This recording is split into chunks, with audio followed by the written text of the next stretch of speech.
जैन मित्रांनो, जो काही आपण अमरावती येथे जिल्हा स्टेडियम संध्याकाळी 4 वाजता रविवारी पेपर घेत असतो. प्रत्येक रविवारला असतो आपलं, लक्षात ठेवा. आणि 7 जूनला जो काही पेपर झाला होता त्याच्यामध्ये जे काही गणित बुद्धिमत्ताचे प्रश्न आले होते त्याचं संपूर्ण विश्लेषण भेटणार आहे तुम्हाला. जर तुम्हाला पेपर हवा असेल तर आपलं एक टेलिग्राम चॅनल आहे, मॅथ्स बाय अंकुश सर. या चॅनलला पाहू शकता. जर तुम्हाला व्हॉट्सअप वगैरे चालत असेल तुम्हाला तर या नंबरवर व्हॉट्सअप करून मेसेज करू शकता. पेपरची PDF पाहिजे म्हणून.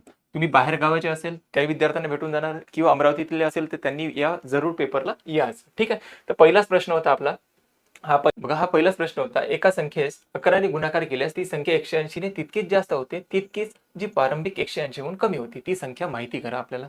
आता ती संख्याच माहित नाहीये तर आपण कशा वेळेस काय मानायचं, कोणती संख्या वगैरे माहित नसेल तर मानलं, समजा ती संख्या आपण मानून घेतलं ती संख्या x. ती संख्या मानलं आपण x. त्याने म्हणते त्या संख्येला जेव्हा 11 ने गुणाकार केला तेव्हा ती 180 ने तितकीच जास्त होते. म्हणजे 180 ने तितकीच जास्त होते. मग आता समजा ही ती संख्या मानली होती x आणि त्याला जर 11 ने गुणाकार केला असता तर ती संख्या काय झाली असती, 11x झाली असती. परंतु 180 ने तितकीच जास्त होते म्हणजे याच्यामध्ये 180 जास्त आले. 11x मध्ये काय झालं, 180 जास्त आले 11 ने गुणाकार केल्यानंतर. म्हणते त्यानंतर होते ती प्रारंभिक 180 हून कमी होते. आता 180 न तर जास्त होतेच होते, पण प्रारंभिक जी काही होती सुरुवातीला ती संख्या होती x होती, ती 180 हून कमी होते. म्हणते ते 180 मायनस x करा. म्हणजे ह्या दोन्ही संख्येचा जो काही फरक पडणार तो काय राहणार, समान राहणार. म्हणजे ह्या दोन्ही संख्या काय समान आहे. आता बस इथून x ची किंमत काढा, ती संख्या प्राप्त होऊन जाणार आपल्याला. इथं आहे 11x, हा मायनस मध्ये इकडे आल्यानंतर प्लस मध्ये, बरोबर 180 इथेच ठेवतो. हा मायनस त्या बाजूने गेल्यानंतर काय होते, चिन्ह बदलून जाते, प्लस होऊन जातं. तर 11x आणि x किती होतात बेटा, 12x होतात. आणि बरोबर किती झाली इथं, 180 आणि 180 360. तर x ची किंमत शोधायची आपल्याला, तर 360 भागेला करून घ्या 12. तर आपण डायरेक्ट हे भाग देऊ शकतो, 12 1 12 आणि 12 3 36. म्हणजे ती संख्या बरोबर काय होती बेटा, ती संख्येची किंमत होती 30. तर 30 आपल्या प्रश्नाचा करेक्ट उत्तर होतं. ऑप्शन नंबर 2, 30 आपल्या प्रश्नाचं करेक्ट उत्तर. समजलं. चलो आगे. आता हा तर बेरीज वजाबाकीचा प्रश्न दिला होता, एकदम साधा साधा. बघा इथे हा कोणत्याही संख्येचं चिन्ह दिला नसेल तर समजून जाता हा प्लस आहे. जर चिन्ह दिला नाहीये तो काय आहे, प्लस आहे. कोणत्याही संख्येचं चिन्ह त्याच्या पुढे राहते. 4018चं चिन्ह कोणतं आहे, मायनस. 1219चं चिन्ह कोणतं आहे बेटा, मायनस आहे. जर एकापेक्षा जास्त मायनस चिन्ह असणार त्या सर्व संख्येची करायची बेरीज आणि चिन्ह द्यायचं त्याला मायनस. आता कोण कोण आहे इथं मायनस, 4018 आहे सर, हे पण मायनस आहे, आणि 1219 हे पण मायनस आहे. या सर्वांची तर करून घ्यायची बेरीज, जे काही उत्तर येणार त्याला चिन्ह द्यायचं मायनस. का, कारण की एकापेक्षा जास्त मायनस चिन्ह होते, त्यांची सर्वांची बेरीज केली त्या संख्येची, त्याला चिन्ह द्यायचं मायनस. करा बेरीज. 9 आणि 8 किती होतात, 1707. हात चालला एक, इथे आले 3, इथे येणार 2, इथे आले 5. म्हणजे 5237 आली बेरीज यांची. आणि त्याच्यामधून मायनस करायचे आहे, तर हे मायनस आहे, हे प्लस आहे. एक प्लस एक मायनस का होते, मायनस.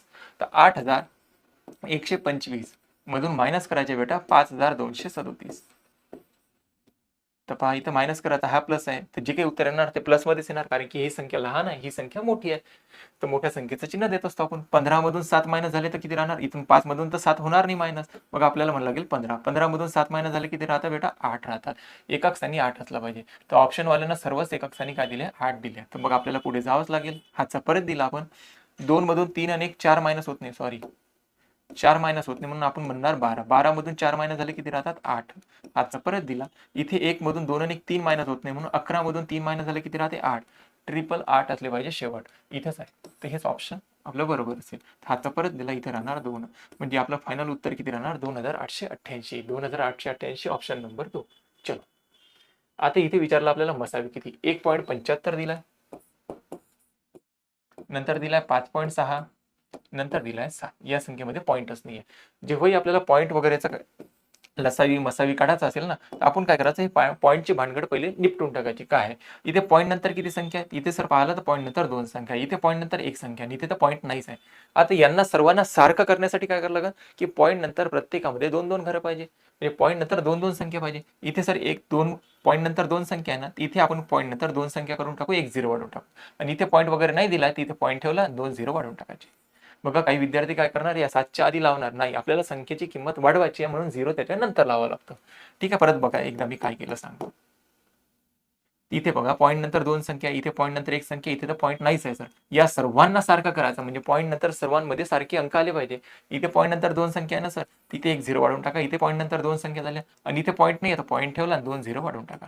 आता असं करून काय भेटणार, हे सर्व या संख्येमध्ये जे काही पॉईंट होते ना, हे पॉईंट सर्वांचे कॅन्सल झाले. हे पॉईंट कॅन्सल झाल्यानंतर ही संख्या राहिली काय, ते 175 राहिली बाबू. ही राहिली सर 560 आणि ही संख्या किती झाली 700. लक्षात ठेवायचं की पॉईंट नंतर 2 संख्या होत्या. लक्षात ठेवायच्या पॉईंट नंतर 2 संख्या होत्या. आता आपल्याला यांचा काढायचा होता, काय काढायचं होतं, मसावी काढायचा होता. तर मसावी जसं आपण लसावी काढतो तसाही काढू शकतो. असामायिक फॅक्टर भेटले तर आपण तिथे थांबून जायचं. तर बघा त्यांचा मसावी काढायचा. तर कितीने भाग जाऊ शकतो, इथं 56 दिसते, इथं 7 दिसते, तर 7नेच डायरेक्ट भाग द्यायला सुरुवात करू. 7ने जर इथे भाग दिला तर 7 2 14 आणि 7 5 35, बरोबर आहे. परत 7ने जर इथे भाग दिला बेटा, 7 8 होतात सर 56. परत 7ने इथे भाग दिला, 7 1 7 0 0. परत या तिन्ही संख्यांना कशाने भाग जाऊ शकतो सर, तुम्ही म्हणत 5ने भाग देऊन द्या. 5ने तिन्ही संख्यांना भाग जातो. 5 5 25 होतात. 5ने 25 ला भाग दिला 5 आला. 5 16 80 होतात. 5ने जर 100 ला भाग दिला 5 20 100. त्यानंतर आता असा कोणता नंबर आहे का दुनियेमध्ये, तुम्ही जगामध्ये जरी पाहिला ना, असं 5 आणि 20 ला भाग देऊ शकणार एक नंबर, परंतु या तिघांना भाग देऊ शकणार असा कोणता नंबर आहे का, नाही आहे सर.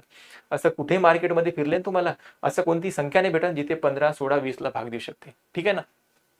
याच्यापैकी या 2 संख्या एका पाड्यामध्ये येऊ शकतात, परंतु 16 येतात का त्या पाड्यामध्ये, नाही सर. या 2 संख्या एका पाड्यामध्ये येऊन जाणार, म्हणजे 4च्या पाड्यामध्ये या दोन्ही संख्यांना भाग जाऊ शकतो, परंतु 5ला नाही जाणार ना.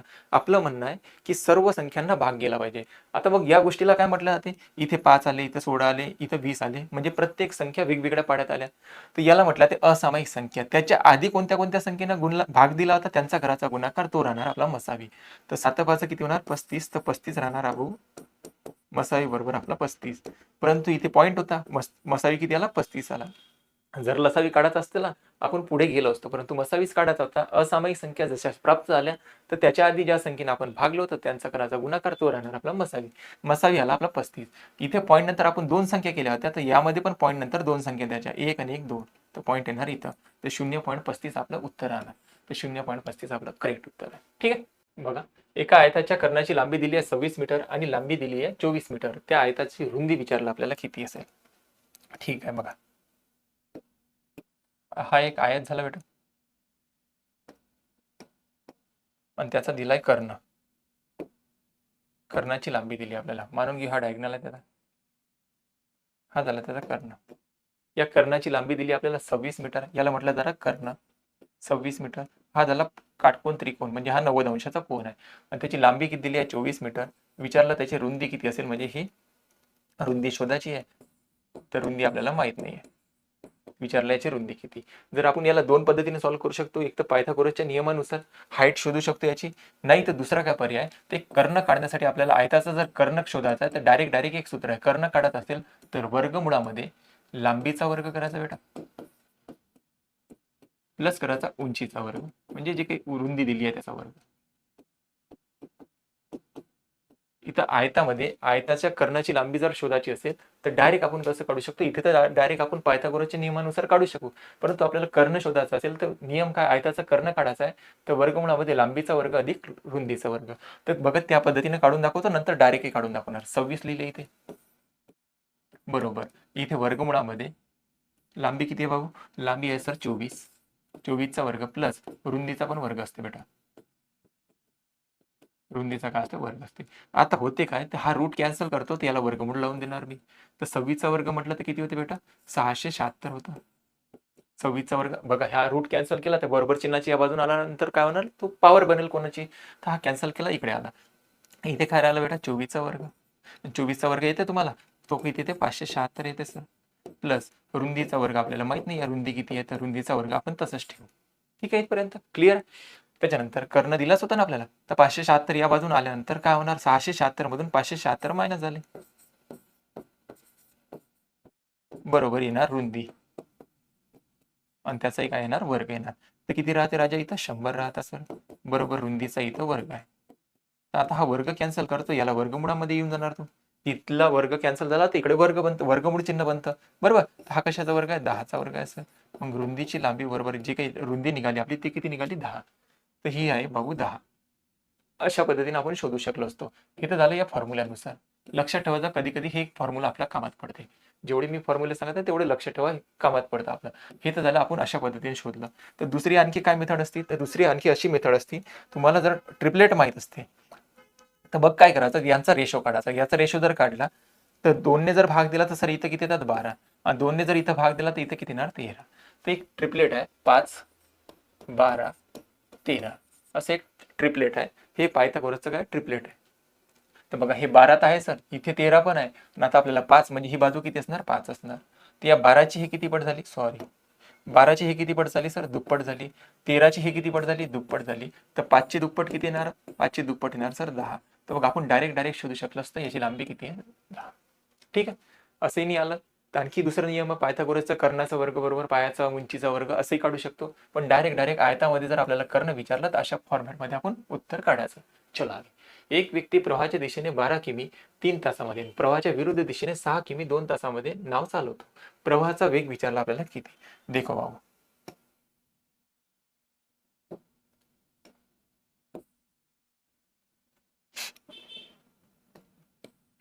होते काय कंडिशन, इथं 2 कंडिशन मध्ये प्रश्न बनतात.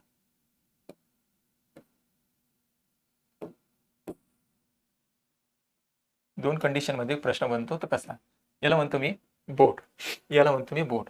बोटचा स्पीड, बोट जात आहे या डायरेक्शननं, बोट जात आहे या डायरेक्शननं, आणि या डायरेक्शननं जर आपल्याला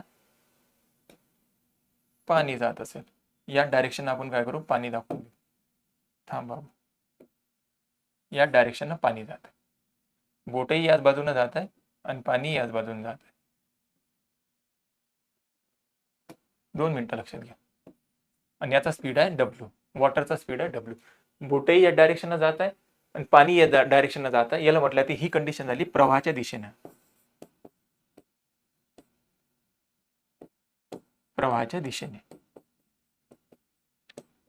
तर प्रवाहाच्या दिशेने काय होते, बोट प्लस वॉटर, म्हणजे बोटचा जो काही स्पीड असणार आणि वॉटरचा जो काही स्पीड असणार या दोघांची होती बेरीज.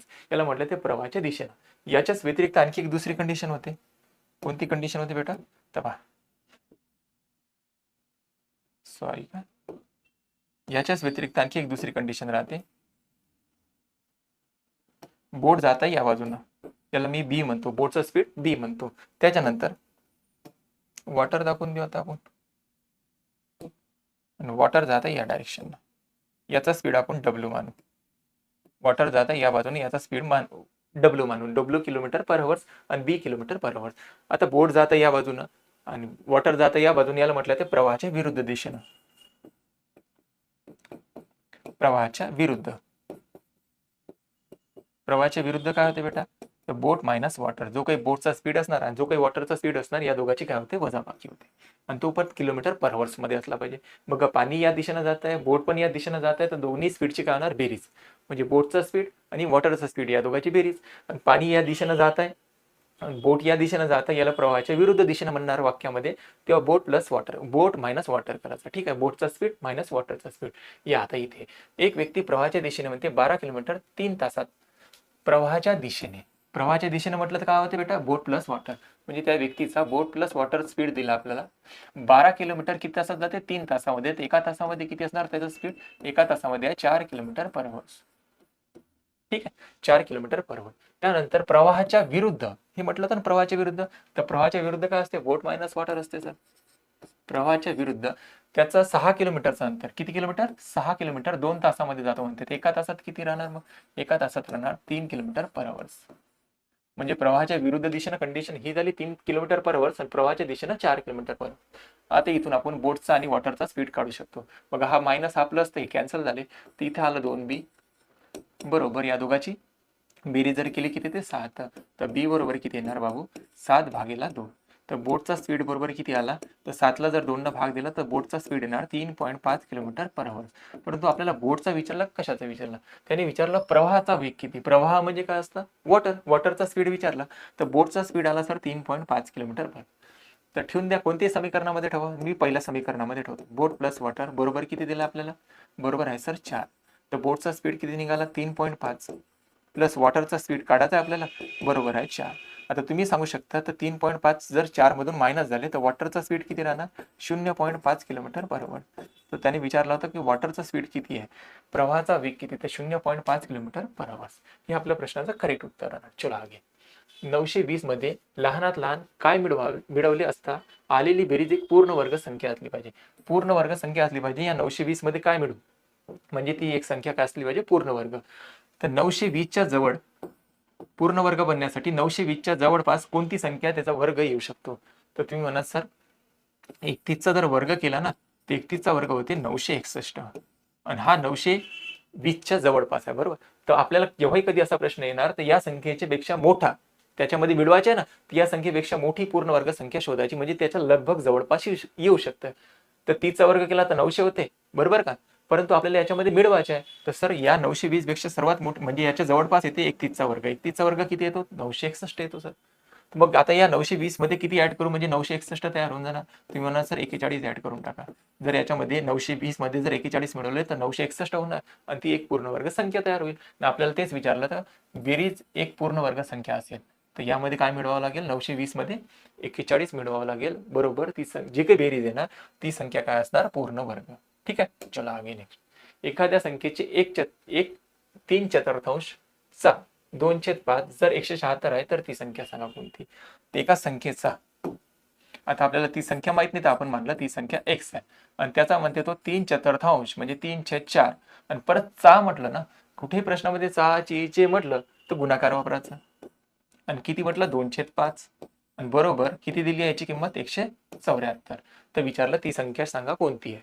तर आपण मानलं ती संख्या x होती, त्याचा चा म्हटलं मग गुणाकार 3/4 चा 2/5 बरोबर 174 आहे. ती संख्या शोधा कोणती. तर बघा भाग वगैरे जाते तर भाग द्या सुरुवातीला कुठं, बे एका बे, बे दोन्ही 4, तर 5 दोन्ही 10 इकडे भागेला तिकडे गेल्यानंतर काय होणार गुणेला. तर x बरोबर 174 गुणेला झाले 5 गुणेला 2 म्हटलं तर 10 आणि हा 3 इथे गुणेला इकडे आल्यानंतर काय होणार भागेल.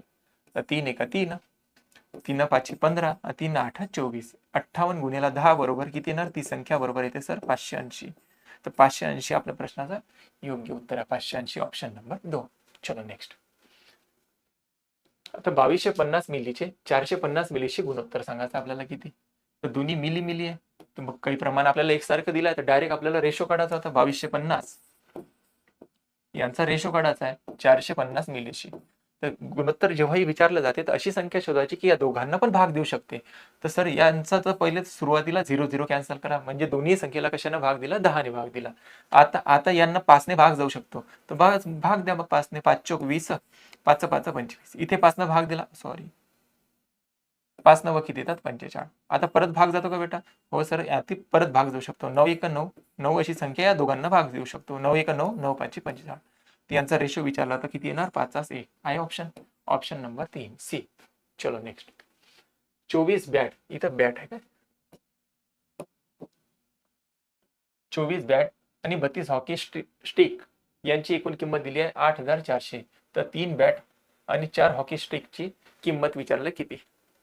बस विचारलं 24 बॅट, बी म्हणजे बॅट, प्लस 32 हॉकी, एच म्हणजे हॉकी म्हणतो, यांची एकूण किंमत दिली आपल्याला 8400 रुपये आणि विचारण्यात आलं होतं आपल्याला प्रश्नामध्ये 3 बॅट प्लस 4 हॉकी स्टिक यांची एकूण किंमत सांगा किती राहणार. तर आता या समीकरणामध्ये जेव्हाही कधी आपल्याला असा प्रश्न देतो ना, या समीकरणामध्ये एक तर चेक करायचं 32 होते, या समीकरणामध्ये असं काहीतरी चेक करायचं की यांना भाग जाऊ शकतो का, कॉमन निघू शकतो का, काहीतरी याची दुप्पट टिप्पट होऊ शकते का, काही कॉमन निघू शकते का. त्या सर्व नंबर मध्ये जर पाहिलं ना आपण तर तुम्ही सर पाहिला 3ही कॉमन निघतं, बरोबर ना. सगळ्यात पाहिल्या 4ही कॉमन निघू शकतो सर. मोठ्यात मोठा नंबर शोधायचा जेणेकरून कॉमन निघू शकतो. सर 4 कॉमन निघू शकतो म्हणजे 4ला सर्व संख्यांनी भाग जाऊ शकतो. परंतु 4 जर इथे भाग दिला, थोडं इमॅजिन करायचं, भाग नाही द्यायचा, तर 4 जर इथे भाग दिला, 4 सकम 24, 6 बॅटची किंमत मिळेल. परंतु आपल्याला किती बॅटची पाहिजे, 3 बॅटची. 4 जर इथं भाग दिला तर 4 8 32 होते, इथे किती बॅटची किंमत पाहिजे आपल्याला, 4 बॅटची. मग आपण इथं 4 नाही 8 न भाग देऊन बघा, 8 ने इथे भाग जातो, इथे भाग जातो आणि इथे भाग जाऊ शकतो सर. मग 8 ने सर्व संख्यांना भाग देऊन द्या. जर सर्वांना जर मी 8 ने भाग दिला, 8 त्रिक किती होणार बेटा 24, 8 ने जर इथे भाग दिला 8 चोक 32 आणि 8 ने जर इथे भाग दिला तर 8 1 8 0 बघा असा भाग होते तो, नाही तर देणार तुम्ही डायरेक्ट 8×45 1500 काढून देणार. तर 4 0 0 मग 8×45 आणि हा 0. तिथून आपलं जे काही स्टेटमेंट विचारलं होतं ना आपल्याला ते तयार झालं. पाहून घेतलं मी आता. आपल्याला विचारलं होतं 8 बॅट म्हणजे 3 बॅट आणि 4 हॉकी स्टिक यांची एकूण किंमत किती येणार? 1050 रुपये. ते 1050 रुपये आपल्या प्रश्नाचं करेक्ट उत्तर. चलो नेक्स्ट. आता वर्गमूळ दिलेला आहे. वर्गमुळामध्ये जेव्हा वर्गमूळ दिला राहणार तर आपण त्याची सुरुवात कुठून करतो? तो एकदम शेवट कुठे झाला तर या ब्रॅकेट म्हणजे या वर्गमुळापासून चिन्हापासून सुरुवात करायची. लक्षात ठेवा याला म्हटलं ते वर्गमूळ. म्हणजे इथे काही दिला नाही याला म्हटलं जाणार वर्गमूळ. जर इथे काहीतरी दिलं असेल याला म्हटलं जाते काय म्हटलं जातं? इथे दिला काहीच दिला नाहीये तर हा आहे वर्गमूळ. आणि इथे जर काही लिहिलं असेल 3 4 याला म्हटलं जाते घनमूळ. आपल्याला काय दिलाय? वर्ग दिलाय. म्हणजे काहीच लिहिलं नसेल तर समजून जातं ती एक वर्ग संख्या आहे. आणि या अशा प्रश्नामध्ये शेवटमधून सुरुवात करायची. हा कशाचा वर्ग आहे बेटा? हा 7चा वर्ग आहे. 7 जर आता याच्यामध्ये संबंध कशात दिला? प्लसचा. आणि 7 जर 29 मध्ये प्लस झाले तर किती होणार? 36. आणि त्यानंतरही वर्गमूळ चिन्ह लागलाय सर. 36 कशाचा वर्ग आहे बेटा? 6चा. 6 मग याच्यामध्ये प्लस होणार कारण की प्लस चिन्ह दिलं आहे ना मधात. बघून घ्या इथं 7चा वर्ग याच्यामध्ये प्लस झाला तर 36 झाले. आणि 36 कशाचा वर्ग आहे सर? 6चा. 6 जर 19 मध्ये प्लस झाले किती झाले? 25. 19 आणि 6 25. 25 कशाचा वर्ग आहे? वर्गमुळामध्ये दिलाय ना तो 25 आहे सर. वर्गमुळाच्या बाहेर आल्यानंतर 5चा वर्ग. आणि 5 जर 11 मध्ये प्लस झाले तर किती होणार? 16. 16 वर्गमुळामध्ये आहे बघा. 16 कशाचा वर्ग येते? 4चा. आणि 4 अधिक 5 किती होतात बेटा? फायनल मध्ये आलं सर वर्गमुळामध्ये 9. आणि 9 कशाचा वर्ग येते? 3चा. तर 3 आपल्या प्रश्नाचं करेक्ट उत्तर. डिटेलही करू शकता परंतु असं करण्याची काही गरज नव्हती. डायरेक्ट असं उत्तर निघत होतं आपलं. चलो नेक्स्ट. 50 संख्यांची सरासरी दिली आहे 36 माहीत केली गेली. नंतर माहीत झाले की एक संख्या 48 ऐवजी 23 घेतली गेली. शुद्ध सरासरी काय असेल? तर पहिले बघा डिटेल. 50 संख्यांची सरासरी यामध्ये 36. 50 संख्यांची सरासरी किती दिली आहे? 36 दिली आहे. तर 36 गुणिले 50 केलं तर या 50 संख्यांची काय झाली? आपल्याला बेरीज झाली. संख्याच होतं ना. तर 36 माहिती केल्या गेली. तर 36 गुणिले 50 म्हटलं यांची झाली बेरीज. नंतर माहीत झाले की एक संख्या 48 ऐवजी 23 घेतल्या गेली. मग आता या बेरजेमधून काय करावं लागेल? आपल्याला 23 हटवून टाकावं लागेल आणि त्याच्यामध्ये 48 मिळवावं लागेल. कारण की त्याने ते म्हटलं ना 48 ऐवजी 23 घेतल्या गेली. म्हणजे ही जी काही 50 संख्यांची बेरीज झाली त्याच्यामधून हे 23 काढून टाका कारण की ते चुकीचे आहे. आणि 48 मिळवून टाका म्हणजे ते बरोबर होते. याच्या ऐवजी हे घेण्यात आले. आता हे जे काही बरोबर येणारी बेरीज राहणार याला जर आपण 50 ना भाग दिला तर जे काही उत्तर येणार ते आपलं करेक्ट वाली योग्य असणारी सरासरी येणार. शुद्ध स्वरूपाची सरासरी येणार. हे तर झालं डिटेलवाला. बस. आता याला दुसऱ्या पद्धतीने काय करायचं होतं? याला सॉल्व्ह केलं असतं तुम्हाला उत्तर प्राप्त होते. आता डायरेक्ट कसं करू शकलो असतो आपण? तर आपल्याला म्हटलं होतं 50 संख्या म्हणते. दुसरी मेथड सांगत 50 संख्या म्हणते त्यांची सरासरी किती दिली होती आपल्याला? सरासरी दिली होती सर 36 आहे. सरासरी किती दिली होती आपल्याला? 36 आहे. परंतु त्याने म्हटलं प्रश्नामध्ये 48च्या ऐवजी ते चुकून किती मिळवण्यात आले? 23. म्हणजे 48 मिळवायचे होते. मिळवण्यात किती आले? 23 मिळवण्यात आले. तर 23 मायनस करावं लागेल, 48 मिळवावं लागेल. म्हणजे त्या बेरजेमध्ये कितीची वाढ होणार? तर बघा त्या बेरजेमध्ये कितीची वाढ होणार? 5 राहते. म्हणजे सर 25 ची वाढ होते. कितीची वाढ होणार? 25 ची वाढ होणार. कारण की हे प्लस आहे हे मायनस आहे. हे काढून टाकावं लागेल हे प्लस करावं लागेल. 25 ची वाढ होणार. तर 25 ची वाढ करायची आहे तर सरासरी किती होती? सुरुवातीला 36 होती. त्याच्यामध्ये 25 डायरेक्ट थोडी जाणार. तर 50 संख्येमागं किती वाढ होणार? तर 25 ची वाढ करायची आहे सर. तर किती नंबर मागं? किती संख्या आहे? 50. 50 नंबर मागं 25 ची वाढ करायची आहे. तर प्रत्येक नंबर म्हणजे ॲव्हरेज मध्ये किती वाढ होणार? तर 25 1 25 25 दोन्ही 50 1/2 म्हणजे 0.5 ची वाढ. म्हणजे सर ॲव्हरेज जो काही होता ना तो 0.5 न वाढेल. म्हणजे ॲव्हरेज किती होणार? 36.5 होणार. बघा एकदा आणखी परत समजावतो. एकदा बघून घ्या परत एकदा आणखी सांगतो. म्हणजे ॲव्हरेज किती होणार आपलं? 36.5. तर 36.5 आपलं प्रश्नाचं करेक्ट उत्तर आहे. तुम्ही डिटेल केलं असतं तर अशा पद्धतीने केलं असतं तरी उत्तर तुमचं 36.5 आलं असतं. परत एकदा मी समजावतो बघा. संख्या किती होत्या? 50 होत्या सर. त्यांची सरासरी काय होती? त्यांची सरासरी होती सर 36. सरासरी होती 36. ह्या होत्या संख्या.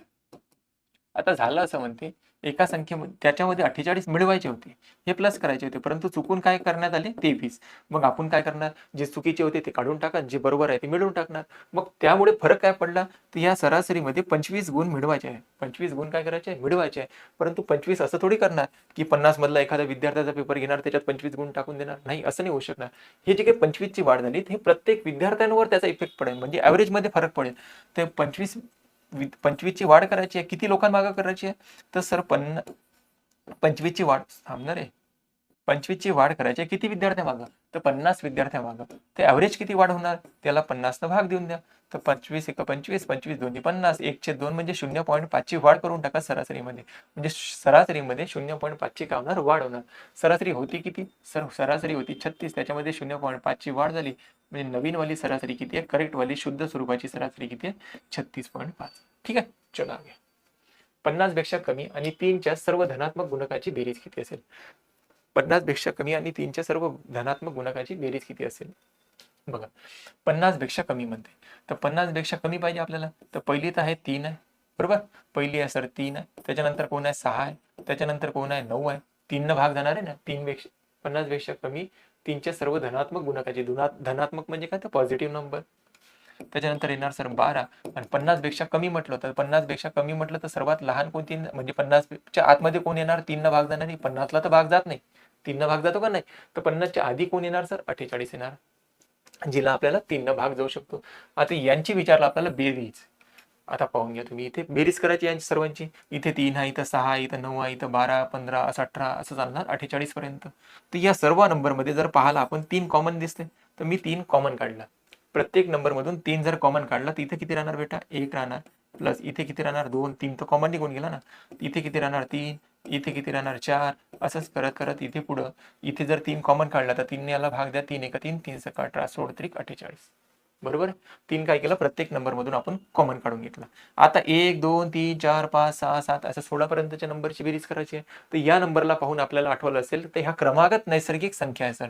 तर क्रमागत जर असेल, नैसर्गिक संख्या असेल, तर त्यांची बेरीज काढण्यासाठी आपल्याजवळ सूत्र आहे n कंसामध्ये n अधिक 1 भागेला 2. तर हे कशा सूत्र आहे, क्रमागत नैसर्गिक संख्यांची बेरीज काढण्याचं. तर 1 पासून 16 पर्यंतच्या नंबरची बेरीज शोधायची आहे. तर आता ठेवा तिथे किंमत, n ची किंमत किती होणार इथे. आता या 3 ला नंतर लक्षात ठेवा, या दोघांचा संबंध गुणाकाराचा आहे. तर n ची किंमत किती होणार, 16 गुणेला 16 अधिक 1 किती होते, 17. आणि भागेला किती येणार, 2. आणि गुणेला काय करायचे बेटा, 3.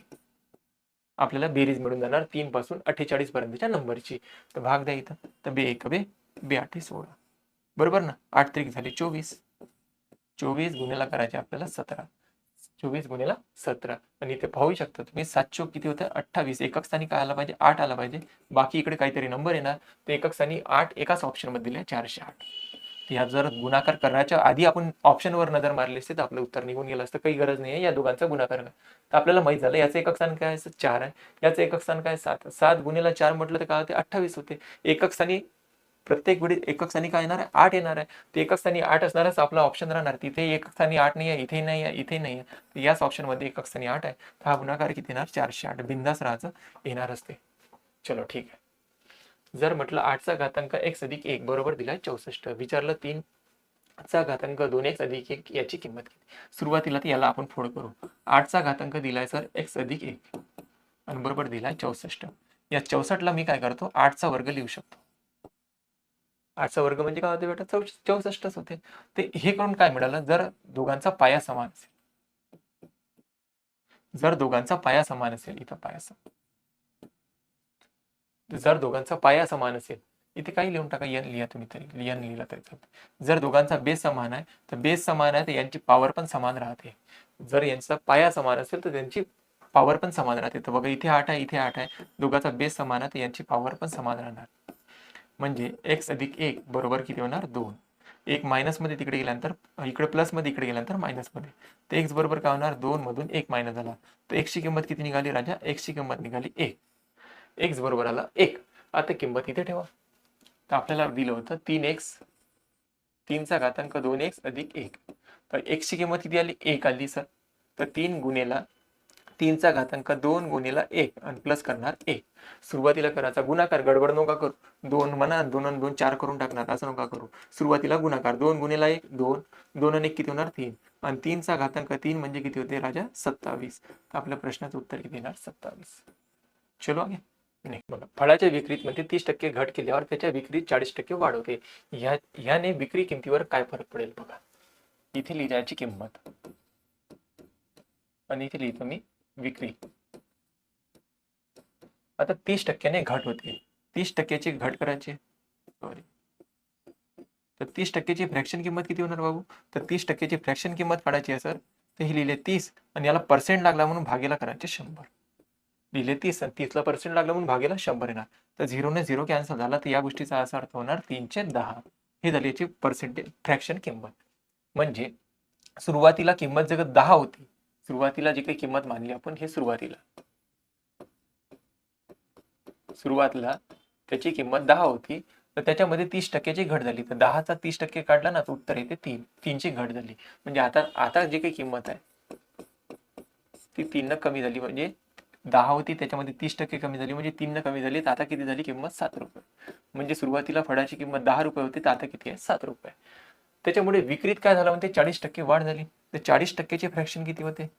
40%चे फ्रॅक्शन येत नाही, तर वाढ झाली म्हणते. तर 40 भागीला करून याचा पर्सेंट लागला म्हणून भागला 100. तर 20ने जर भाग दिला तर 20 दोन्ही 40 आणि 20 पंचे किती होतं? 100. म्हणजे 40%चे फ्रॅक्शन होते सर 2/5. म्हणजे सुरुवातीला 5 फळे विक्री केल्या जात होती, आता त्याच्यामध्ये 40 जात होती. आता त्याच्यामध्ये 40%ची वाढ झाली, म्हणजे 2ची वाढ झाली. तर आता किती होणार? 7 फळे विक्री जात आहे. बरोबर का नाही? तर मग सुरुवातीला 10 रुपये किंमत होती, तर 5 फळांची विक्री होत होती. तर टोटल कलेक्शन किती होतं? तर 10 गुणिले 5 म्हटलं तर किती येणार? 50. आता 7 रुपये फळाची किंमत आहे, तर विक्री किती होत आहे? 7 फळ विकत आहे. तर 7 गुणिले 7 म्हटलं तर आता कलेक्शन किती होत आहे? 49 रुपयाचं कलेक्शन होत आहे. बरोबर. तर सुरुवातीला 50 रुपये विक्री होती, आता किती झाली? 49. तर ती काय झाली? 1 कमी झाली. पहिले सुरुवातीला 50 रुपयाचं उत्पन्न होतं, आता उत्पन्न किती झालं? 49 रुपये. तर 1 रुपयानं घट झाली सर. त्याने विचारलं ते पर्सेंटमध्ये सांगा, किमतीवर काय फरक पडला असेल विक्री किमतीवर. तर 50 रुपये उत्पन्न होतं, त्याच्यामध्ये 1ची घट झाली. त्याने विचारलं पर्सेंटमध्ये सांगा किती घट झाली. मायनस आहे ना, तर 50 एका 50, 50 दोन्ही 100. तर 2%ची काय होणार बाबू? घट होणार. तर 2%ची घट हे आपल्या प्रश्नाचं करेक्ट उत्तर. चला, पपईचे एक रोप 2 वर्षापूर्वी लावले होते. जर त्याच्या उंचीत 20% वार्षिक दराने सतत वाढ होते आणि आता त्याची उंची 540 मीटर असेल, तर लावण्याच्या वेळी त्याची उंची किती होती? तुम्ही आता डायरेक्टही करू शकता, असं म्हणू शकता. मानलं पपईच्या झाडाची उंची होती x मीटरची सुरुवातीला, त्याच्यामध्ये दर वर्षाची वाढ होते म्हणते 20%ची. म्हणजे 100 होती, त्यामध्ये 20%ची वाढ झाली तर 120 झाली. परत 100 होती, हे पहिल्या वर्षी झाली, म्हणजे पहिल्या वर्षी एवढी वाढ होणार. दुसऱ्या वर्षी परत त्याच्यावर 20%ने वाढ झाली, म्हणजे 120 भागीला 100 येणार. आणि हे 2 वर्षानंतर बघा, हे होतं सुरुवातीला, त्याच्यावर हे पहिल्या वर्षी, हे दुसऱ्या वर्षी, हे सर्व 2 वर्षानंतर त्या झाडाची उंची किती झाली म्हणते? 540 मीटर झाली सर. हे दिले 540 मीटर. बस आता x ची किंमत शोधा. सुरुवातीला उंची किती होती, म्हणजे लावण्याच्या वेळी त्याची उंची किती मानली होती आपण? x metre. बघा, 0 ने 0 कॅन्सल, 0 ने 0 कॅन्सल. तर भागेला तिकडे गेल्यानंतर गुणिला, तर x बरोबर 540 गुणिला येणार 100 आणि भागेला राजा इथे येणार 12 गुणिला 12. द्या भाग, 6 ने भाग जातो. 6 दोन्ही 12 होते सर, 6 9 54 होता. परत बे एका बे 50 100 होणार. परत आता भाग जातो 3 3 चौक 12 आणि 3 त्रिक 9 0. परत 2 भाग दिला, बे दोन्ही आणि बे 25. परत 2 भाग दिला, इथं किती येणार? 15. तर फायनल उत्तर किती आलं? 15 गुणिला 25. 25 5 होते 175, 125 5 हाचे आले 12. 25 एका 25, 25 आणि 12 किती होणार बेटा? 25 आणि 12 होते 37. म्हणजे सुरुवातीला त्या झाडाची लांबी किती होती? सुरुवातीला जेव्हा लावलं होतं ते किती मीटरचं होतं? 300 मीटर. मध्ये उंची किती होती? 375. डी नंबरचा ऑप्शन होता. सचिनला विज्ञानामध्ये 270 पैकी 90 गुण मिळाले. 270 पैकी त्याला 90 गुण मिळाले. ठीक आहे.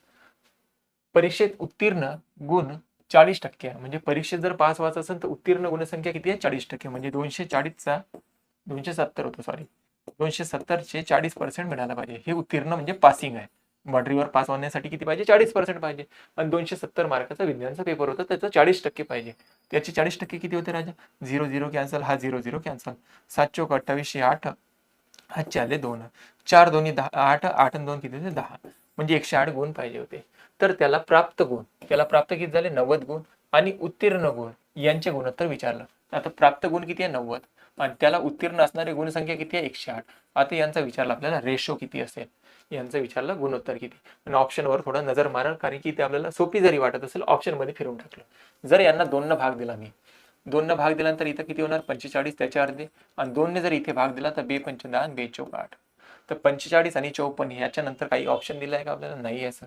तर याचं फायनल उत्तर, म्हणजे याचा जो काही ऑप्शन नुसार जर म्हटलं तर 45 आणि 54 हे त्याचं गुणोत्तर राहणार. चलो, 2 संपूरक म्हणजे पूरकच होते का?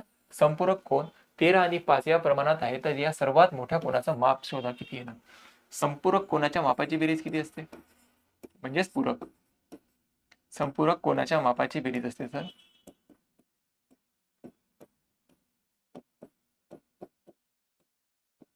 मापाची बेरीज किती असते, असते सर 180 अंश. किती अंश असते, 180 अंश. तर सर्वात मोठा कोणाचं माप शोधत होतं. दोन संपूरक कोणाचे प्रमाण दिलं होतं 13 आणि 5. पहिलं माप दिलं आहे 13, याला x मानलं तरी चालतं आणि याला मानलं आपण 5x. या दोन्ही कोणाच्या मापाची बेरीज किती आली राजा, 180 अंश आली पाहिजे. कोटी कोणाच्या मापाची बेरीज 90 अंश असते. पूरक कोणाच्या मापाची बेरीज किती असते, 180 अंश. तर 13 आणि 5 किती होते, 18x होतात सर.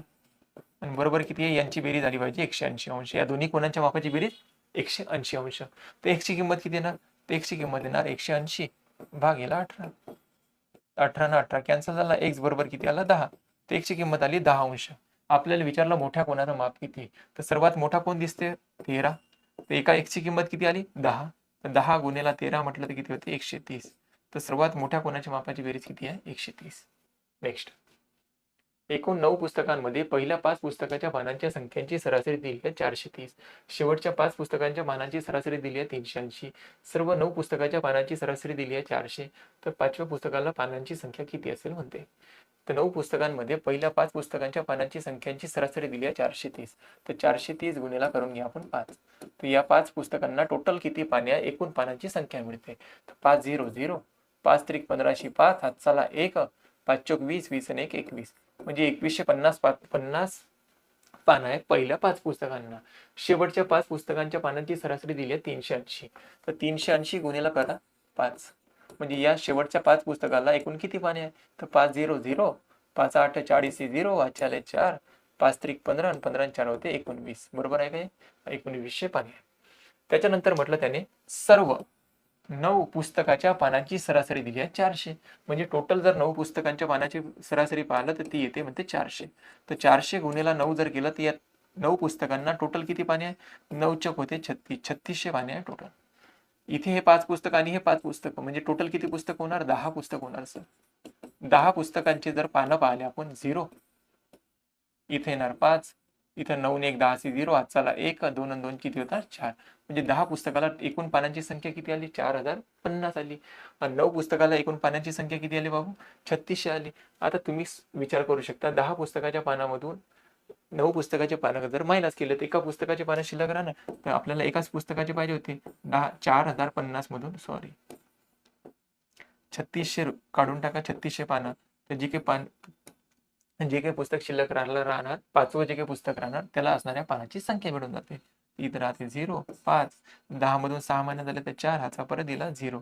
म्हणजे 5व्या पुस्तकाला पानांची संख्या किती असायला पाहिजे होती, 450. 450 करेक्ट उत्तर. एका आयताकार रस्त्याच्या बाजूला 25 मीटर रुंदी आणि 10 मीटर रुंद आहे.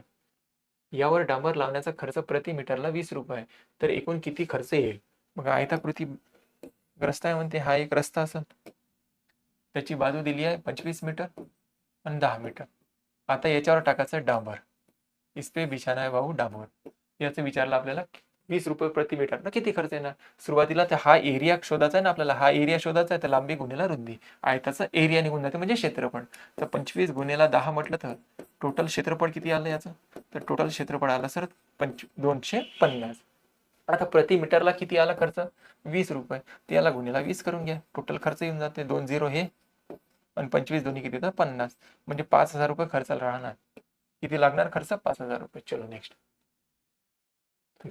बोडोमाच्या नियमावर आधारित होता प्रश्न. 15 दिलाय, नंतर गुणा 2 मायनस दिलाय 15 भागेला 5 मायनस 2 गुणेला 13.5 अधिक दिलाय 9 आणि गुणेला दिलाय 3. आता बोडोमाच्या नियमानुसार सुरुवातीला काय होतं, भागाकार होतं. तर सुरुवातीला भागाकार करू आपण. तर 15 गुणेला 2 मायनस 15 भागेला 5 दिलाय, नंतर मायनस. तर हा गुणाकार करू शकतो आता, कारण की हा भागाकार झाल्यानंतर हा गुणाकार करू शकतो आपण. या 13.5 गुणिला 2 म्हटलं किती होते बाबू, 13 आणि 13 होते सर 26 आणि 5 आणि 5 किती होते 10. म्हणजे 1 होणार, पॉईंट नंतर एक संख्या येणार म्हणजे हे होते सर 27. 13.5 गुणिला 2 केला 27 प्लस 9 तरी किती होणार इथे 27. आता भाग तोडा, 5 1 5 आणि 5 3 15. तर 15 गुणिला आलं 2 मायनस आहे 3, मायनस आहे इथं 27, प्लस आहे 27. आता सर आता हा गुणाकारही करू शकलो असतो आपण, नाही तर आपण नंतरही केला तरी चालते. आता बघा हा मायनस आहे, हा प्लस आहे, हे कॅन्सल झाले. एक प्लस मायनस आहे, एक प्लस 27 आहे, तर कॅन्सल झाले. तर 15 दोन्ही किती होतात 30, आणि 30 मधून जर 3 मायनस झाले किती राहते 27. याचं फायनल उत्तर किती यायला पाहिजे तर 27. Option number 1. चल, खालीलपैकी कोणता अपूर्णांक सर्वात मोठा आहे? खालीलपैकी सर्वात मोठा अपूर्णांक शोधायचा होता. पहिला दिला आहे आपल्याला 29 भागीला 30, दुसरा दिलाय 29 भागीला 28, तिसरं दिलाय 29 भागीला 27, नंतर दिला 29 भागीला 25. आता प्रत्येकाचा अंशस्थानचा जो काही अंक दिला आपल्याला समान 29, 29, 29, 29, प्रत्येकाला जो काही अंशाचा नंबर दिला तो समान आहे. अशा कंडिशन मध्ये ज्याचा छेद लहान राहणार ना तो सर्वात मोठा राहणार, आणि ज्याचा सर्वात मोठा छेद राहणार तो सर्वात लहान राहणार. म्हणजे लहान जर विचारला असता तर आला असता 29 भागीला 30, हा सर्वात लहान आहे ना. बघा, अंशस्थानचे अंक जर समान असेल तर ज्याचा छेद सर्वात मोठा तो सर्वात लहान राहणार, हे लक्षात ठेवा. जर अंशस्थानचा अंक समान आहे, हा सर्वात लहान आहे, आपल्याला विचारलं तर सर्वात मोठा, आणि ज्याचा छेद सर्वात लहान राहणार तो सर्वात मोठा राहणार. तिथे बघा 27 आहे, इथं 28 आहे, इथं किती आहे 25, हा सर्वात मोठा होगा, बडा होगा. 29 भागीला 25 हा सर्वात मोठा. Option number D. 3 क्रमागत नैसर्गिक संख्यांच्या वर्गाची बेरीज दिली आपल्याला 77, तर त्या 3 मधील सर्वात मोठी संख्या शोधा कोणती ना. आता 3 क्रमागत म्हटलं तर नैसर्गिक संख्या, आणि सर्वात मोठी विचारताय. आता हे ऑप्शन थ्रू जाण्याचा प्रश्न होता, तर ऑप्शन जे काही दिले आहेत ते सर्वात मोठी संख्या असणार, आणि त्यांनी म्हटलं 3 क्रमागत, तर पहिलंच ऑप्शन उचलून घेऊ आपण 6. त्याने क्रमागत म्हटलं तर आता ही सर्वात मोठी आहे, तर साहजिकच आहे तिसऱ्या नंबरवर असेल तर 1 2 3 याच्या आधी काहीतरी नंबर असेल का नाही. मग क्रमागत म्हटलं तर ही 6 आहे, तर याच्या आधी काय असणार 5, आणि याच्या आधी काय आहे ते सर 4. आता ह्या 3 क्रमागत संख्या आहे, त्यांनी म्हटलं त्याच्या वर्गाची बेरीज. कशाची बेरीज? वर्गाची बेरीज. आपण ऑप्शन थ्रू गेलो, पहिलंच ऑप्शन घेतलं, मानलं ही 6 सर्वात मोठी संख्या आहे, त्याच्या आधी येते 5, त्याच्या आधी येते 4, कारण की ही जर याच्या पुढे गेलं असतं तर ही सर्वात लहान ठरली असती, आपल्याला मोठी दाखवायची आहे.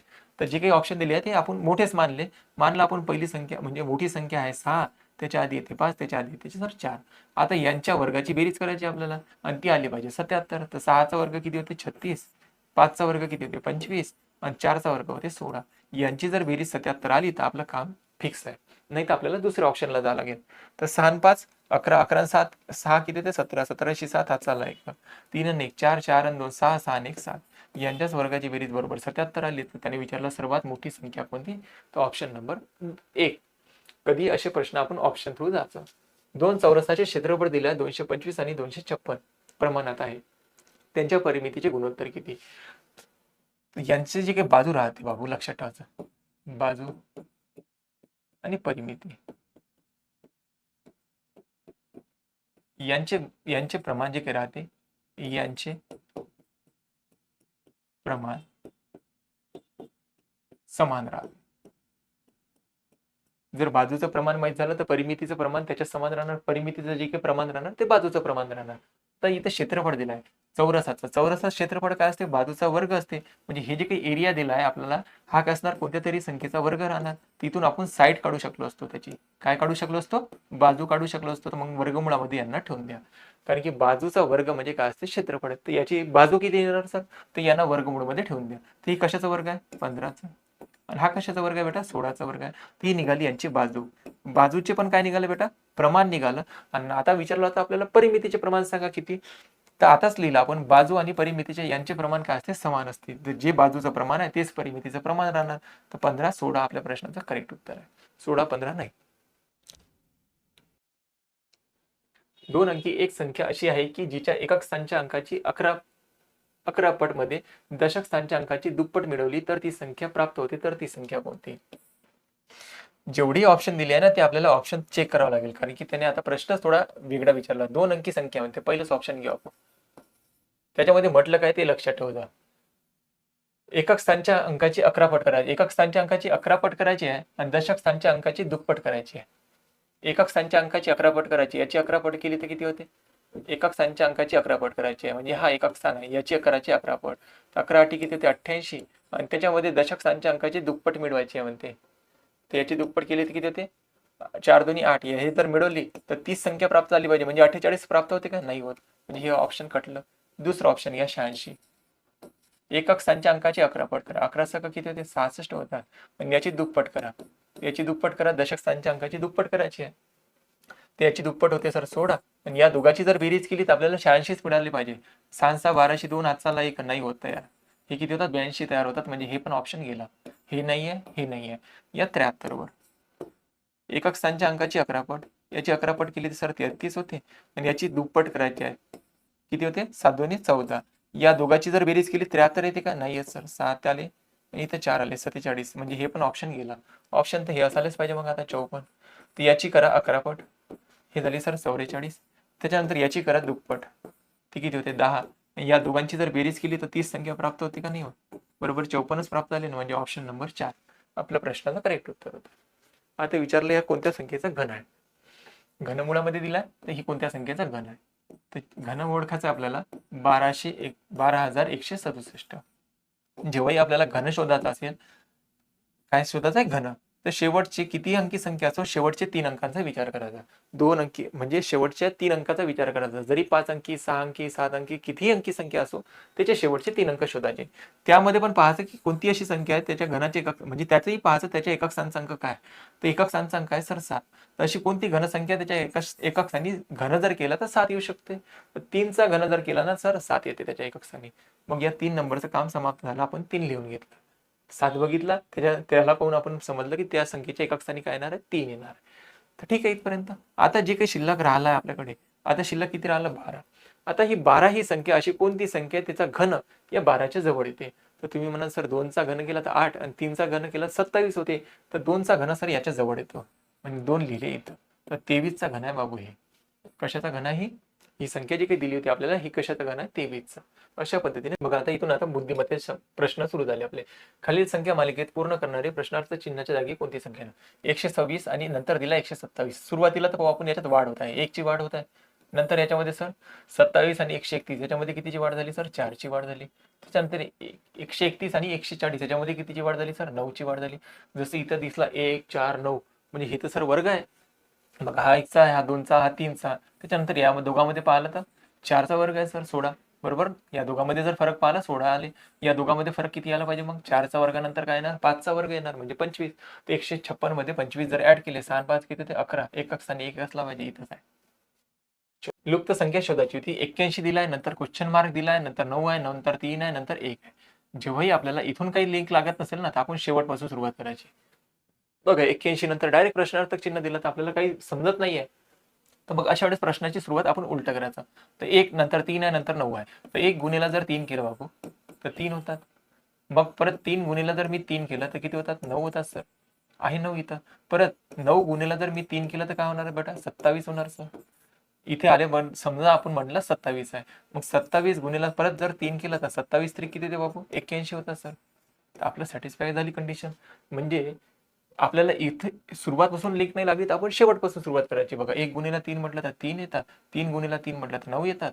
9 गुणिला 3 म्हटलं तर इथे 27 येणार सर. 27 गुणिला 3 म्हटलं तर 81 येणार. बरोबर आहे. म्हणजे आपल्याला काय पाहिजे होतं? प्रश्नार्थक चिन्हाची किंमत किती आहे? तर प्रश्नार्थक चिन्हाच्या ठिकाणी येणार 27. खालील श्रेणीत पुढील पद विचारलं कोणतं येणार? A1 दिलाय, B1 दिलाय, C2 दिलाय, D4 दिलाय, E7 दिलाय आणि F11 दिलेला आहे. सुरुवातीला काय करू आपण? ABCD चा क्रम लावू. ए नंतर बी दिसत आहे, बी नंतर सी, सी नंतर डी, डी नंतर एफ, एफ नंतर जी. काय येणार बेटा? एफ नंतर येणार जी.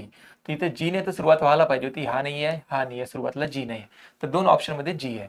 एक तर ऑप्शन नंबर बी आहे, नाही तर ऑप्शन नंबर सी आहे. आता या नंबरचा सिक्वेन्स काय फरक पडते? तर 1 नंतर दिलाय आपल्याला, 1 परत दिलाय. मी मध्ये 1 मध्ये जर 0 ऍड केला तर उत्तर किती येते? 1 येते सर. बरोबर ना. 1 मध्ये 0 जर ऍड केला तर काय येणार? उत्तर 1 येणार. नंतर काय करतो? या 1 मध्ये परत 1 ऍड करतो, उत्तर किती येते? 2 येते सर. इथं 2 आहे. ठीक आहे. नंतर या 2 मध्ये काय करणार? या 2 मध्ये 2 ऍड करणार. इथे बघा 0 नंतर 1 नंतर 2 ऍड करणार, उत्तर किती आलं पाहिजे? 4 आहे. 4 सर इथं.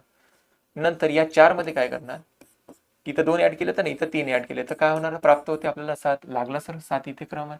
त्यानंतर या 7 मध्ये काय करणार? इथं 3 ऍड केलं नाही, इथं 4 ऍड करेल तर 11 होणार सर. तर पुढे 11 दिसला सर. नंतर काय करणार? 11 आहे इथे. बघा हा 0 1 2 3 4 आणि इथे काय मिळवावं लागेल? 5. तर सर इथे येणार 16. म्हणजे जी नंतर 16 असला पाहिजे. जी आणि 16 हे आपल्या सदर आकृतीत त्रिकोणांची संख्या विचारला आपल्याला किती असणार? तर त्रिकोण विचारले किती? पाहू आता त्रिकोण किती आहे.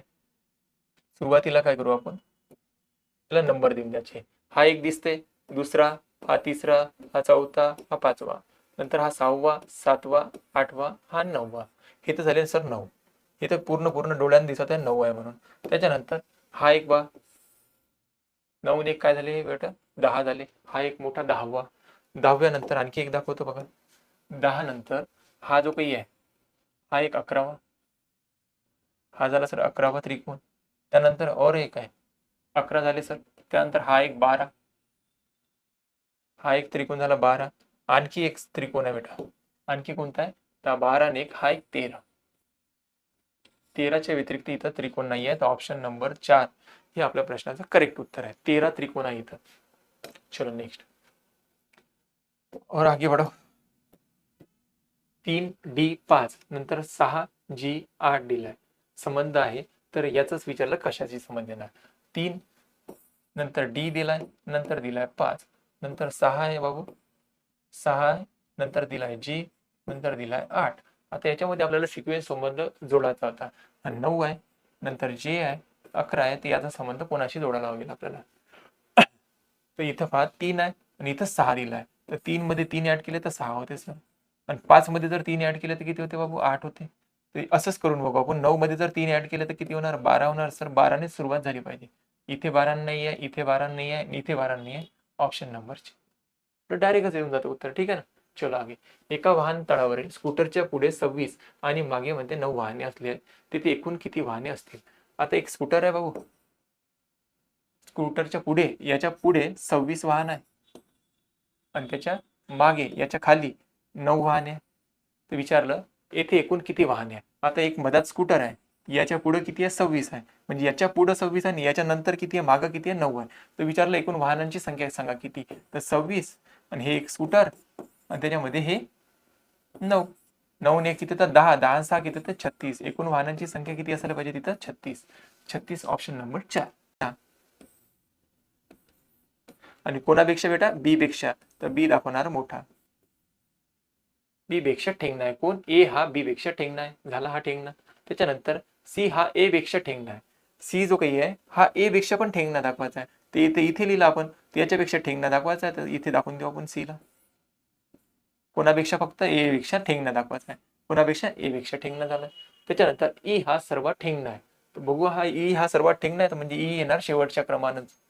याच्यापेक्षा कोणीच ठेंगणा नाही दाखवायचा. ई लिहिला इथे. त्यानंतर डी हा सी पेक्षा ठेंगणा आहे. डी जो काही आहे हा सी पेक्षा ठेंगणा दाखवायचा आहे. या सी पेक्षा ठेंगणा दाखवायचा आहे कोण डी बाबू. डी ची जाईल इथे पोझिशन. डी हा सी पेक्षा ठेंगणा आहे. तर सर्वजण उंचीप्रमाणे आता हे लागले सर्वजण उंची क्रमाने. सर्वात मोठा कोण आहे बी आहे. त्याच्यापेक्षा लहान कोण आहे ए आहे. आणि ए पेक्षा सी लहान दाखवायचा आहे. ए पेक्षा डी पण लहान दिसला आणि ई तर सर्वात लहानच आहे. त्यानंतर एका रांगेत उभे केले तर मध्यभागी कोण असेल म्हणते. आता यांना जर एका रांगेत उभं केलं तर हे उंचीनुसार एका रांगेत उभे आहे 5 लोक आहेत. मध्यभागी कोण आला बाबू. मध्यभागी आला सर सी. आणि त्याने तेच विचारलं तर मध्यभागी कोण आहे सी. कोल्हापूरहून साताऱ्याला जाण्यासाठी प्रत्येक 50 मिनिटांनी बस आहे. कोल्हापूर येथील एका प्रवाशाने बसच्या तिकिटाच्या काउंटरवर कर्मचाऱ्याला सातारा बस बाबत विचारले असता कोल्हापूरहून साताऱ्यासाठी बस निघून 20 मिनिटं झालेली आहे. 20 मिनिटं झाली आहे म्हणते. आणि नंतरची बस 11:35 वाजता आहे. नंतरची बस जी काही आहे 20 मिनिटं झाली होती. जेव्हा त्या प्रवाशाने विचारलं तेव्हा 20 मिनिटं झाली होती.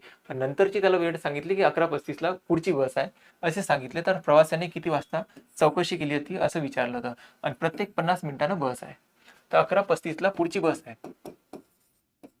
इथून जर आपण 50 मिनिटं मागं गेलो बाबू तर इथून आपण 50 मिनिटं मागं जायचं आहे. म्हणजे आपली सुरुवातीला जी काही गाडी निघाली होती 20 मिनिटं झाली होती आणि त्याच्या आधी जी काही गाडी निघाली होती तिचा टायमिंग निघून जाणार. आता 35 मिनिटांमधून तुम्ही हटवायला पाहणार 50 निघते का नाही निघत. तर इथं काय करा आपण पूर्ण तास घेऊन घ्या तिकडे. इथं मी 11 तास आहे ना तिथं 10 तास ठेवतो आणि 1 तास त्या बाजूने पाठवतो. 1 तासाची मिनिटं किती असते 60. तर इथं झाले टोटल किती मिनिटं बाबू. तर हे झाले सर 5 आणि 95 मिनिटं. आता 95 मिनिटांमधून 50 मिनिटं मायनस झाले तर इथे येणार 45 आणि इथे येणार 10. म्हणजे 10:45 बस निघून गेली होती.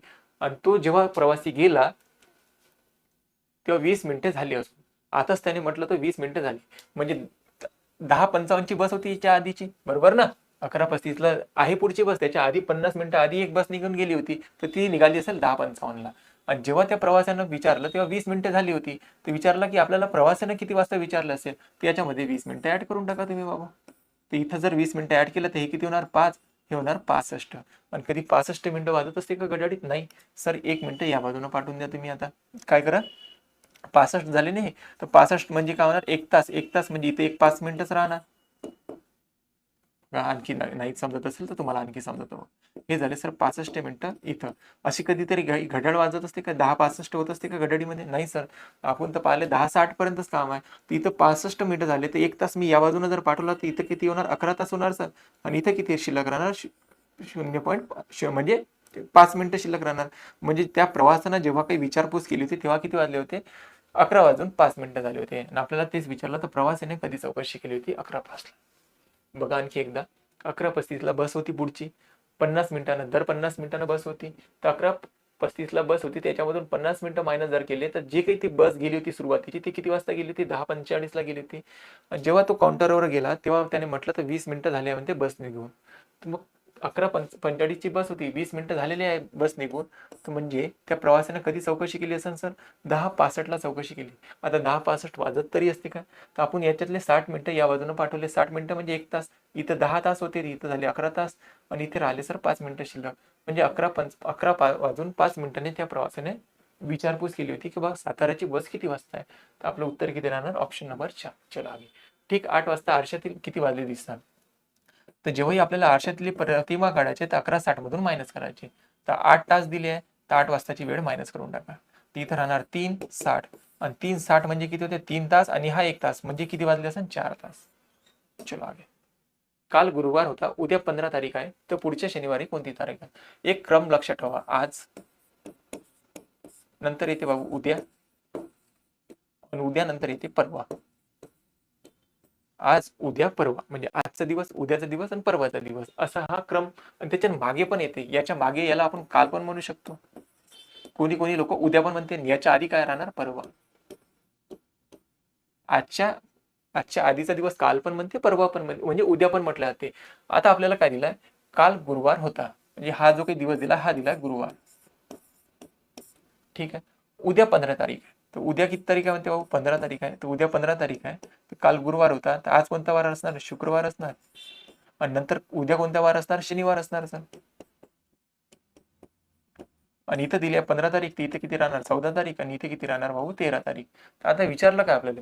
पुढच्या शनिवारची कोणती तारीख असेल? आता उद्याच 15 तारीख आहे, त्याच दिवशी काय बाबू? शनिवार आहे. आणि इथून परत 7 दिवसानंतर शनिवार येणार आहे. तर 15 मध्ये जर 7 मिळवलं तर किती येणार? 22. म्हणजे 22 ला येणार. जेव्हाही आपल्याला हा मिसिंग नंबरवाला प्रश्न येणार ना, तर आपण काय करायचं? या सर्वांची रिकामी जागा आणि सर्व अल्फाबेटची या सर्वांची बेरीज करायची. पहा, इथं बेरीज जर केली तर 1, 2, 3, 4, 5, 6, 7, 8, 9, 10, 11, 12. आता 12 मध्ये आपण एक तर 3-3 चे गट करू शकतो, किंवा 4-4 चे गट करू शकतो, किंवा 2-2 चे, किंवा 6-6 चे गट करू शकतो. तर 3-3 चे जर गट केले तरी चालते, 4-4 चे गट जरी केले तरी चालते. तिथे 4 ऑप्शन दिले आहेत. आपण काय करू? सुरुवातीला 4 चे गट पाडू. पहिलं सुरुवातीला दिला आर, नंतर रिकामी जागा, नंतर टी, नंतर यू. हा 4चा एक गट केला आपण, बरोबर. यू पर्यंत आलो. यू नंतर परत काय बेटा? रिकामी जागा आहे. रिकामी जागा नंतर काय? यस आहे सर. यस नंतर काय? परत रिकामी जागा आहे सर. आणि नंतर काय दिलाय? यू दिलाय. तर यू खाली यू, बरोबर मॅच झालाय, तर आपलं बरोबर आहे गट. त्यानंतर आर आहे, आर लिहिला सर. आर नंतर काय? रिकामी जागा आहे सर. नंतर टी आहे, नंतर काय बाबू? यू आहे. आता या रिकामी जागेत काय करायचं? नंबर भरायचे आहे. इथे यस आहे, इथे यस असणारच सर. आणि इथे पण यस असणार. इथे आर आहे तर इथे आर असणार, बरोबर. इथे टी आहे तर इथे काय राहणार बाबू? टी. तर आपला सिक्वेन्स बरोबर लिहायचा फक्त. यस आला पाहिजे सुरुवातीला, नंतर आला पाहिजे सर आर, नंतर आला पाहिजे टी, नंतर आला पाहिजे यस. तर S R T S, S R T S, S R T S. Option number 3. चला आगे. देशाचा काय? राष्ट्रपती. देशाचा सर्वात घटनात्मक प्रमुख कोण असते? म्हणजे देशाचा राष्ट्रपती असते. तसंच घटक राज्यात कोण असते बाबू? याच्याच लेवलला राज्यपाल. चल, इथे दिलाय 5, हॅशटॅग नंतर दिलाय 30, बरोबर दिला आपल्याला 15, हॅशटॅग नंतर दिलाय 10. आता जो या दोघांमध्ये संबंध आहे तोच बरोबर या दोघांमध्ये संबंध आहे. यांना जर पाहिलं तर 5 गुणिले 30 म्हटलं किती होते? 150, म्हणजे 150. बरोबर. या दोघांचा जर 15 गुणिले 10 केला तर यांचा पण गुणाकार 150 येतो. म्हणजे हे जे काही हॅशटॅग दिलेलं आहे आपल्याला, याचा अर्थ काय? तो गुणाकार. तर 1 गुणिले 1 विचारलं तर 1 गुणिले 1 काय येणार? 1च येणार. चलो.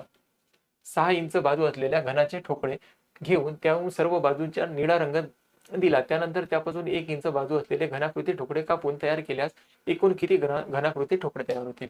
आता आपल्याला असं घन करायचं आहे बाबू आणि त्याला कापायचं आहे आणि त्याला निळा रंग दिला म्हणते. ही बाजू 6 आहे, ही बाजू 6 आहे आणि ही जी दिली आहे ही किती आहे? 6. जेव्हा 6 बाय 6 दिलाय, लांबी, रुंदी, उंची सर्व 6 आहे.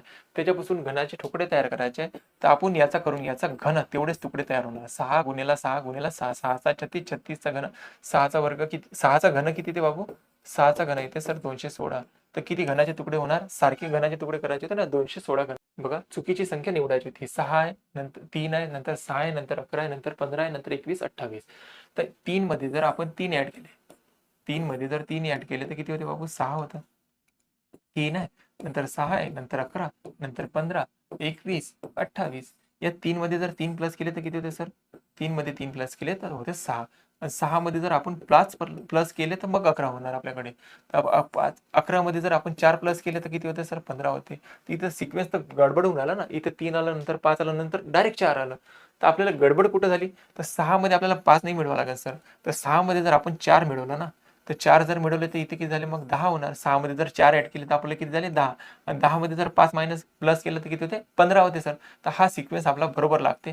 तर हा गडबड करणारा नंबर कोणता आहे? आपल्याला तोच विचारला होता ना, चुकीचा नंबर कोणता आहे? तर चुकीचा नंबर आहे सर हा 11. हा जर 11च्या जागी इथं आपले 10 असते तर आपला क्रम बरोबर लागला असता. बघा या दोघांमध्ये फरक कितीचा आहे? 4चा. आणि 10 जर इथं आहे तर या दोघांमध्ये येणार 5चा. त्याच्यानंतर या दोघांमध्ये येणार 6चा फरक, या दोघांमध्ये येणार 7चा फरक. तर 3, 4, 5, 6, 7 हा 11 जर नसताना तर आपलं सिक्वेन्स बरोबर लागला असताना. आपल्याला तेच विचारलं तर चुकीचं पद विचारलं. कोणते येणार? 11. विजोड संख्या विचारली कोणती? इथं 5 आहे, 17, 7 आहे, 13 आहे आणि 15 आहे. तर 15 ही संख्या मूळ संख्या नाही आहे. तर बाकी या सर्व काय दिसत आहे? मूळ संख्या दिसत आहे. 15 एक विषम संख्या आहे. बघा जर m बरोबर दिलाय 13, mचा एबीसीडी लिहिल्यास अल्फाबेटमध्ये क्रम 13वा येतो. MAT दिला आपल्याला 34, m येतो सर 13व्या क्रमांकावर, a येतो 1 नंबरवर आणि t येते 20 नंबरवर. या सर्वांची बेरीज जर केली 13 आणि 1 14, 14 आणि 20 किती येतं? 34. बरोबर आहे. मग W किती नंबरवर येते? 23 नंबरवर. A किती नंबरवर येतं? 1 नंबरवर. आणि X किती नंबरवर येते? 24. X W X Y Z असंच राहतं ना. X येतो 24 नंबरवर. तर 23 आणि 1 24 आणि 24 आणि 24 किती येणार? 48. याची किंमत किती येणार? 48. चला आगे. जर 49 विद्यार्थ्यांच्या रांगेमध्ये सचिन वरून 18वा क्रमांक असेल तर सचिनच्या शेवटून कितवा क्रमांक आहे? जर आपल्याला टोटल संख्या दिली आहे बाबू, टोटल आपल्याला रांगेतली संख्या दिली आहे, लेफ्ट आणि राईट माहित आहे. आता टोटल कशी निघते? लेफ्ट अधिक राईट या दोघांची बेरीज करायची, मायनस करायचं नेहमी 1. तर आपण इथून टोटल काढू शकतो. टोटल त्या रांगेमध्ये किती विद्यार्थी आहे हे सूत्र एक लक्षात ठेवा. टोटल जर काढायचे असेल लेफ्ट प्लस राईट मायनस करायचा 1. लेफ्ट राईट कधी लेफ्ट राईट म्हणेल, कधी टॉप बॉटम म्हणणार, म्हणजे वरचा आणि खालचा क्रम. इथे दिला आपल्याला 49 विद्यार्थी रांगेत आहे म्हणते एकूण. आपण या फॉर्म्युल्यानुसार काढू. त्यानंतर सचिनचा एका क्रमांक दिला 18वा, एका साईडनं क्रमांक दिला 18वा, दुसऱ्या साईडनं आपल्याला माहित नाही, आपण समजू राईट मध्ये काय आहे आपल्याला माहित नाही, मायनस करायचा 1 नेहमी, मायनस करायचा 1 नेहमी. तर या दोघांची वजाबाकी जर झाली तर हा प्लस आहे, हा मायनस आहे, तर मायनस होणार. तर 49 इथेच ठेवतो, बरोबर राईट. आणि इथं काय राहणार? प्लस मध्ये 17. 17 जर 49 मधून मायनस झाले तर दुसऱ्या साईडनं त्याचा क्रमांक कोणता आहे तर तो निघून जाते. तर 9 मधून 7 मायनस झाले तर 2 आणि 4 मधून 1 मायनस झाला 3. दुसऱ्या साईडनं त्याचा क्रमांक कितवा येणार तेच विचारलं होतं ना, 32 येणार. ठीक आहे, चलो. 23 आहे, 28 आहे, 38 आहे, 53 आहे. याच्यात पुढे विचारलं या दोघांमध्ये जर फरक पाहिला तर सर इथे 5चा, या दोघांमध्ये सर 10चा फरक आहे, या दोघांमध्ये 20चा फरक आहे, या दोघांमध्ये सर बरोबर आहे ना, पाहून घ्या. या दोघांमध्ये फरक कितीचा आहे? 5चा. या दोघांमध्ये फरक 10चा आहे सर. या दोघांमध्ये सर 5-5 ने वाढतंय ना, 15चा फरक आहे. या दोघांमध्ये 20चा फरक आहे. सर्वांमध्ये 5-5 न वाढवत आहे. इथं 25चा फरक आहे. इथं पुढे येणार सर 30चा फरक. तर 98 मध्ये जर 30 ऍड केले तर 8 आणि 9 आणि 3 किती येतात? 12. 128 यायला पाहिजे. Option number 1. चला आगे. गटात न बसू शकणारा पर्याय शोधायचा आपल्याला. तर गटात न बसू शकणारा पर्याय शोधायचा. 17/6 आहे, 15/4 आहे, 81/5, 14/7. तर 7 न 14ला भाग जाते, बाकी कोणत्याच छेदस्थानच्या अंकांना अंशस्थानच्या अंकाला भाग जात नाही ना. आपल्याला विचारलं गटात न बसू शकणारा, या दोघांचा भागाकार होऊ शकते. इथे कुठं 6 न 17ला भाग जातो का? नाही जात. म्हणजे गटात न बसणारा पर्याय कोणता राहणार? 14/7. बी पासून 9 तयार झाला, एच पासून आपल्याला विचारलं कोण येणार. तर बी चा जर क्रम पाहिला तर बी चा क्रम येते सर 2. 2 पासून आपल्याला 9 बनवायचा आहे, तर आपण असं करू शकतो 2 मध्ये जर 1 ऍड केला तर किती येते 3, 3 चा वर्ग केला तर किती येते 9. सॅटिस्फाय झालं. एच किती नंबरवर येते बाबू? एच येते सर 8. 8 मध्ये जर 1 प्लस केला तर किती होते 9 होते. याचा जर वर्ग केला तर किती होणार 81. आहे ऑप्शन असं 81 आहे. चलो नेक्स्ट. घड्याळाची दोन्ही काठ्यामधील कोन हा किती वाजता सर्वाधिक असेल? तर सर्वाधिक कोन म्हणजे सर्वाधिक कोन किती अंशाचा बनू शकते? 180 अंशाचा बनू शकते. हा किती वाजता तयार होते बाबू? 6 वाजता. 6 वाजता एकदम स्ट्रेट राहते ना घड्याळ, अर्धी राहते ना. बघा हा पूर्ण घड्याळ 360 आहे. हा सर्वात मोठा कोण राहणार? 6 वाजता, इथे 12, इथे 6. 6 वाजता अशी कंडिशन बनेल, सर्वात मोठा कोण तयार होईल. श्याम सरळ 12 मीटर चालला, तेथून तो डावीकडे वळला आणि 16 मीटर चालला. तर श्यामच्या सध्याचे स्थान आणि सुरुवातीचे स्थान यांच्यामधील अंतर शोधलं किती? तर श्याम सरळ मध्ये 12 मीटर चालत गेला, तर सुरुवातीला कुठे चालला हे माहित नाही, दिशा दिली नाही, तर चालून द्या वरता. आपण मानलं आपण श्याम 12 मीटर वरती गेला पुढं. नंतर तो डावीकडे वळला. आता या बाजूने जात असेल, या बाजूने जात असेल, डावी बाजू काय होणार? ही होणार. आणि त्याच्यानंतर तो 16 मीटर चालला. डावीकडे तो 16 मीटर चालवायचा आपल्याला अंदाजानं आपण मानून घ्यायचं इथे. त्यानंतर आता श्याम इथे येऊन थांबला होते. ते विचारण्यात आलं की सुरुवातीचं ठिकाण आणि आताचं ठिकाण याच्यामधलं अंतर किती? तर हे अंतर शोधायचं आपल्याला किती असणार बस. तर हे तर तुम्हाला काढता येते. आता हे काय तर पायथागोरस आहे, पायथागोरसचं प्रमेय. आता इथे 16 ही बाजू 12 दिली आहे, ही बाजू शोधता येते. यांचं जर रेशो काढला आपण, 4 न भाग दिला, 4 त्रिक 12 आणि 4 चौक 16. तर मागच्याच पेपरमध्ये सांगितलं तर मी ट्रिपलेट 3 4 5. तर 3 4 5 हे काय ट्रिपलेट आहे सर. ही बाजू 3 आहे, ही 4 आहे, तर ही साहजिकच आहे, ही किती असणार 5 असणार. या 3 ची हे 4 पट, 4 ची हे 4 पट, तर 5 ची 4 पट किती येणार 20. तर ही बाजू किती राहणार? श्यामच्या घरापासून जो काही थांबलेला अंतर असेल ते किती आहे 20 दिलाय. हे पहिलं ऑप्शन आहे, हे दुसरं ऑप्शन आहे, हे तिसरं आणि हे चौथं. याच्यामध्ये आपल्याला शोधायचा विसंगत अयोग्य शोधायचा कोण येणार? तर जी चा नंबर येते 7, हे तर बरोबर आहे. के चा नंबर येते 11, हे बरोबर आहे. ओ चा नंबर येते 15, हे बरोबर आहे. एस चा नंबर येते भाऊ 21 नाही येते, एस येते 19 नंबरवर. एस येते 19 नंबरवर. वरील अयोग्य जोडी विचारलं कोणती येणार? तर डी नंबरची अयोग्य जोडी असायला पाहिजे. डी इथेच आहे, ऑप्शन नंबर 4. ठीक. चलो आगे. प्रश्न चिन्हाच्या जागी योग्य पर्याय निवडायचा आहे. 29 38 47 दिल्यानंतर काय? तर 29 आणि 38 या दोघांमध्ये जर क्रम लावला आपण, 9 जर ऍड केले तर काय होते 38 होते सर. इथे या दोघांमध्ये जर क्रम लावला तर 38 अधिक 9 किती होणार? 38 अधिक 9, 9 आणि 8 किती होतं? 17 7, हातचा 47 होतात सर. तर याच्यामध्ये पण 9 प्लस करावं लागेल आपल्याला. 47 मध्ये 9 प्लस केले, 7 आणि 6 किती? 16, 6 हातचा 1, 56 यायला पाहिजे आपला ऑप्शन. Option number 2. ठीक आहे मित्रांनो, अशा पद्धतीने आपला पेपर होता. तुम्हाला पेपरचं विश्लेषण कसं वाटलं? आणि तुमच्या मित्रांना जर पेपरला यायचं असेल तर रविवारी हे लक्षात ठेवा, ठीक 4 वाजता. कुठे यायचं आहे? अमरावती जिल्हा स्टेडियम येथे. तुम्हाला जर पेपरची PDF लागत असेल तर तुम्ही याच्यावर या नंबरवर व्हॉट्सअप करू शकता. तुम्हाला जर पेपर PDF मध्ये ऑनलाईन मध्ये सॉल्व्ह करायचं असेल तर तुम्ही PDF या नंबरवर मागायचा, PDF म्हणून द्या सर, तुम्हाला PDF प्रोव्हाइड केला जाणार. ठीक आहे मित्रांनो, पेपर ठीक आहे मित्रांनो, अशा पद्धतीने आपला हा पेपर होता. भेटू पुढच्या लेक्चरमध्ये. हौसला बनाए रखे, काम करते रहे. ठीक आहे, भेटू पुढच्या लेक्चर. जय हिंद.